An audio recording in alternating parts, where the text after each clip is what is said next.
नमस्कार दोस्तों, जय माता दी। सावधान हो जाइए, आपकी बर्बादी के यह 6 प्रमुख कारण हैं जो आप रोजाना करते हो और उसी से आज आपकी जिंदगी में इतनी परेशानियां हैं।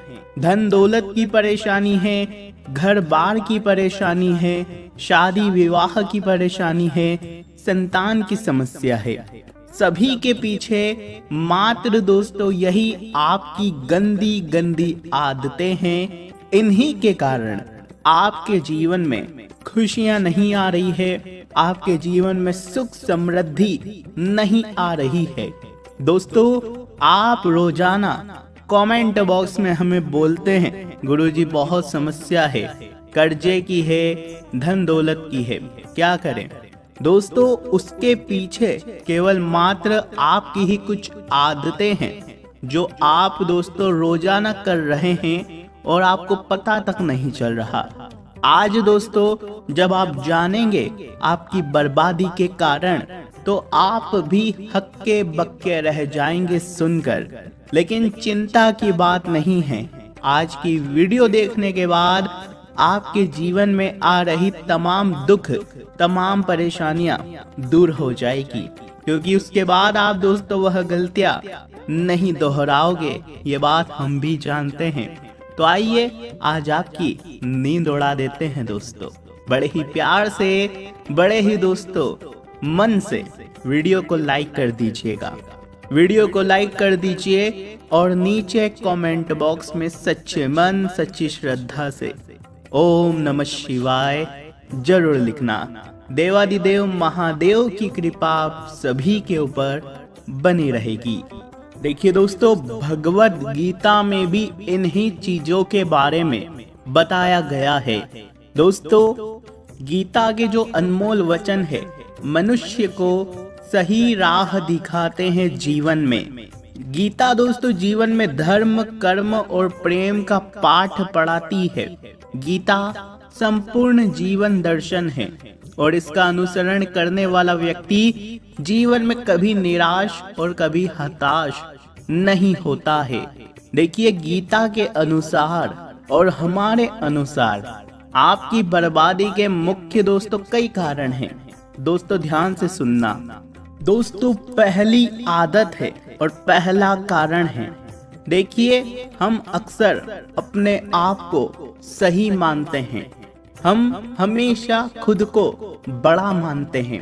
हम अपनी गलतियां नहीं देखते हैं, अपने गिरेबान में नहीं झांकते हैं। देखिए, हमारे जीवन में कुछ भी अगर गलत होता है तो हम सबसे पहले क्या सोचते हैं कि मैं इसके ऊपर सारा थोप दूं, इसके ऊपर सारी गलती थोप दूं, उसके ऊपर थोप दूं। मान लीजिए घर में कुछ हुआ गलत, तो आप क्या करते हैं, सबसे पहले बोलते हैं ये तो तेरी वजह से हुआ, ये तेरी वजह से हुआ। कभी भी आप ये नहीं बोलोगे कि मेरी गलती है, मेरी वजह से हुआ, ये कभी नहीं बोलोगे। और ना ही ये बोलोगे कि हाँ हमारे कारण हुआ है। देखिए, गीता में साफ साफ शब्दों में लिखा गया है, जो व्यक्ति हमेशा दूसरों को दोष देता है उसके ऊपर कभी भी दोस्तों ना ही ग्रह गोचर कृपा बरसाते हैं, ना ही उसके कभी ग्रह सही रहते हैं, ना ही उसके घर में लक्ष्मी आती है, ना ही उसके ऊपर महादेव की कृपा रहती है। उसका शनि हमेशा बिगड़ा रहता है। तो अक्सर अगर आपके जीवन में कुछ गड़बड़ हो जाए तो सबसे पहले अपने गिरेबान में झांक कर देखना कि मैंने क्या गलत करा है, मुझसे भी तो कुछ गलती हो सकती है। तो सामने वाले की गलती के बजाय खुद की गलती भी अवश्य देखना। दोस्तों, अगली चीज है, बिल्कुल ध्यान से सुने। आपके जीवन में पैसा हो या ना हो, आपके जीवन में धन दौलत ज्यादा हो या कम, कोई फर्क नहीं पड़ता। वानम पड़ता है दोस्तों, भगवान ने आपको जितना भी दिया है, मान लो आपके जीवन में बहुत समस्या है, अगर फिर भी आप दोस्तों खुश रहने की कोशिश करते हैं, हंसी हंसी से अपने घर में माहौल रखते हैं, सुखी सुखी रहते हैं, तो ऐसे में भगवान भी हमेशा आपको सुखी रखते हैं। देखिए, मान लो अगर आपके पास धन दौलत भी है, लेकिन फिर भी आप खुश नहीं हैं तो भगवान आपको फिर कुछ भी नहीं देंगे। लेकिन अगर आपके पास धन नहीं है, उतनी सुख सुविधा नहीं है, फिर भी आप जितना है उसमें खुश रहते हैं तो आपको भगवान और ज्यादा देते हैं। लेकिन जो इंसान हर चीज में दुखी रहता है उसको हमेशा दुख ही मिलता है। तो जो है उसमें खुश रहने की कोशिश करो। अगली चीज दोस्तों थोड़ी सी कड़वी है लेकिन यह बहुत खतरनाक भी है। देखिए, पुरुष हो या फिर महिलाएं, शादी होने के बाद कभी भी अपने पति के अलावा या फिर अपनी पत्नी के अलावा किसी भी गैर मर्द या गैर औरत से संबंध नहीं बनाना चाहिए। ना ही उसके बारे में कुछ ऐसा सोचना चाहिए जो गलत हो। इस बात का ध्यान रखिए। जो यह काम करते हैं, जो पुरुष शादी के बाद भी दूसरी औरतों से संबंध बनाते हैं, उनके घर में कभी भी खुशियां नहीं रहती। साथ ही जो पत्नी शादी होने के बाद भी किसी दूसरे पुरुष से संबंध बनाती है, वह हमेशा अपने जीवन में भटकती रहती है। फिर चाहे आज आपके जीवन में खुशियां हो, लेकिन भगवान एक समय ऐसा लाते हैं जब आपको दोस्तों दर दर की ठोकरें मिलती है। इसलिए इसका भी ध्यान रखना।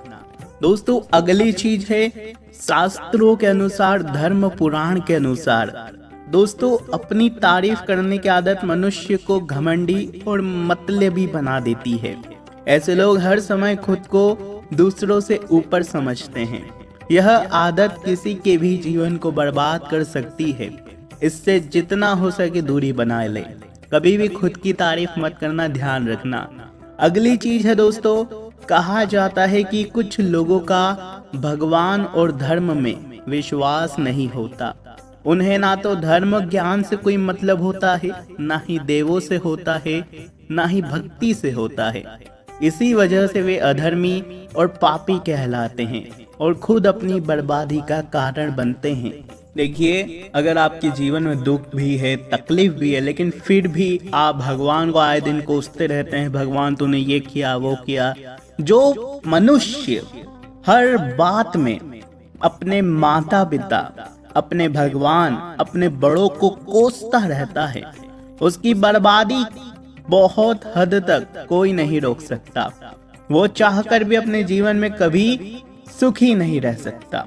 उसकी बर्बादी हमेशा निश्चित रहती है, फिर चाहे वह कितने भी अच्छे कर्म क्यों ना कर ले। अगर आप हमेशा अपने भगवान को कोसेंगे, अपने माता पिता को कोसेंगे, कि माता पिता को बार बार कुछ लोग कोसते रहते हैं कि तुमने क्या किया, तुमने मेरे लिए क्या किया, तुमने बड़ा कर दिया, पैदा कर दिया, बस ये हो गया वो हो गया। तो अक्सर दोस्तों एक बात ध्यान रखना कि माता पिता ईश्वर का ही यानी कि भगवान का ही रूप होते हैं, और जो अपने भगवान को हमेशा कोसते हैं उनके जीवन में कभी भी खुशियां आ ही नहीं सकती है। तो कभी भी मत कोसिए। देखिए, हर इंसान का जो जीवन है वो खुद की बदौलत ही वो उसमें कुछ कर पाएगा। अगर आपको कुछ करना है तो वो आपके ऊपर है। आप किसी को बुरा भला नहीं कह सकते अपने माता पिता को, तो यह हक आपको नहीं है उनको बुरा भला बोलने का। अब दूसरी चीज है दोस्तों, कभी भी किसी की बुराई मत करो। अक्सर हम लोगों की बुराई करते रहते हैं। अक्सर 4 जने बैठे तो किसी 5वें की बुराई कर दी। ऐसा बिल्कुल भी नहीं करना चाहिए। जो व्यक्ति हमेशा दूसरों की बुराई करते रहता है, खास करके महिलाएं भी बहुत करती है, तो वो अपने परिवार की बर्बादी अपने हाथों से लिखती है। इसलिए महिला हो या पुरुष, कभी भी किसी की बुराई, किसी की निंदा नहीं करना चाहिए, वरना दोस्तों इससे आप दोस्तों बहुत ज्यादा जीवन में परेशान रहते हैं। जितनी बुराई है आप लोगों की करोगे, उतना ही आप अपने हाथों से अपनी बर्बादी लिखोगे। इस बात को ध्यान रखना। अब अगली चीज है दोस्तों, जो लोग इस बात का ध्यान रखिए, जो लोग दोस्तों त्योहार वाले दिन, भगवान की पूजा पाठ वाले दिन, मान लो दिवाली वाला दिन है, जैसे कि हनुमान जयंती हो गई, राम नवमी हो गई, दीपावली का दिन हो गया, उस दिन भी वासना करते हैं, संभोग करते हैं, उस दिन भी संबंध बनाते हैं। ऐसे लोगों के घर में कभी देवी देवता हमेशा वास नहीं करते हैं। इस बात का हमेशा ध्यान रखना। तो दोस्तों, आशा है कुछ बातें आपको बहुत पसंद आई होगी। कुछ चीज़ें, कुछ गलतियां आप कर रहे होंगे वो अब नहीं करेंगे। ऐसी बहुत सी चीज़ें हैं जो इस वीडियो में हम नहीं बता पाएंगे, उसके लिए अलग से एक और वीडियो बनाएंगे। तो दोस्तों, अभी कुछ चीज़ें बताई है, वो चीज़ पर रोक लगा दीजिए तो बहुत अच्छा रहेगा। कोई सवाल हो, कोई परेशानी हो तो ज़रूर बताइएगा। अभी के